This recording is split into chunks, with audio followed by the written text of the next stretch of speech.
Diablo IV comes back this year, but the story focuses on something much deeper in the lore of Diablo.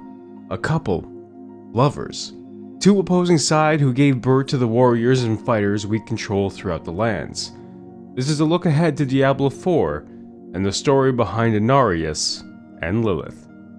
This is a part 1 of 2. Both Inarius and Lilith did not have a lot of exposure in the past Diablo titles, however did have logs which you could find in Diablo III.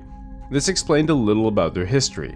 Inarius, who was an advisor and serving under Tyrael; Lilith, the daughter of Mephisto, also known as the Queen of the Succubi.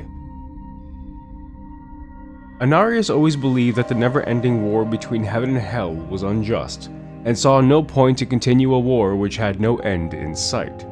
Tyrael, the Archangel, did not see it that way, and never swayed from his belief. This was a continuous war between angels and demons, and a war which was intended to be fought for as long as both sides existed. Inarius would take it upon himself to find demons and angels who felt the way he did, who were forced in this ever-ending long battle without a choice. However, Inarius would soon be struck down in battle, injured and marooned. When Inarius woke, he found himself bound by chains and overseen by his capture. He expressed his desire to end this war and free those who wished to not be forced in it, and in turn his capture freed him. She would reveal herself to be Lilith, and would share that she too shared the same desires, as she also suffered at the hands of her father, Mephisto, and had long desired to rebel against her father and demons. Inarius and Lilith would eventually fall in love, and pledge to end the never-ending battle between heaven and hell, but by doing so would have to create a new world they could live in, and thus the World Stone was needed. The World Stone, also known as the Heart of Creation and the Heart of the World, has the power to shape entire realities.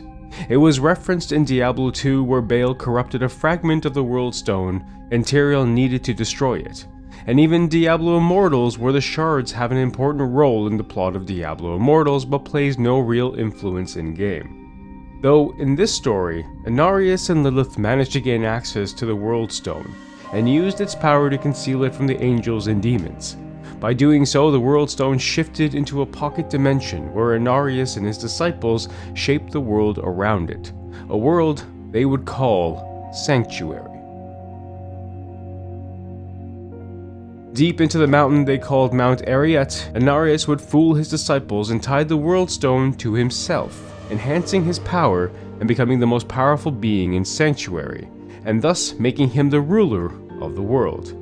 Inarius and Lilith would rule Sanctuary together, and form a council of angels and demons within the walls of the Temple of the Firstborn, a location where the first Nephalem was born. The first generation of Nephalem grew exponentially, but soon proved to be a problem as their powers proved to be much stronger of those of angels and demons. They believed to be immortal. It was declared that even though they do not age, do not succumb to plague, they can still be slain and experience death. This new race sent a ripple of uncertainty throughout Sanctuary, as the blasphemies joining of both Inarius and Lilith brought forth a new race that could overpower and kill demons and angels. If the Nephalem were discovered, they could open the doors to heaven and hell into Sanctuary, and a great war begin again. So a choice was given: genocide of the Nephalem, to bring peace to the lands again. Inarius, troubled by this choice, requested time for reflection to consider this option, but Lilith was not so easily calmed. Lilith, whose children were threatened, went into a frenzy and slaughtered her fellow demons and angels.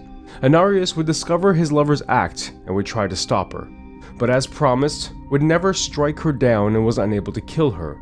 Therefore, he did what he thought was best, and banished her into the void. Inarius was left alone, and had no choice but to alter the World Stone so that over time, the Nephilim's power would reduce, and thus allowing him to not harm his own kin. For the first generation Nephilim, they were told to not use their powers, otherwise punishment would be brought forward. some protested, and those who challenged Inarius perished. And for those who fled, their powers weakened over time. Inarius wanted his lands as he had always envisioned, peaceful and a perfect world. Inarius would disappear after this, with rumors that he walked alongside men formed as a human. He would watch as his children would eventually create a civilization and spread throughout Sanctuary. Inarius saw his children at peace and had no fear for them. That is until the primevals became aware of Sanctuary.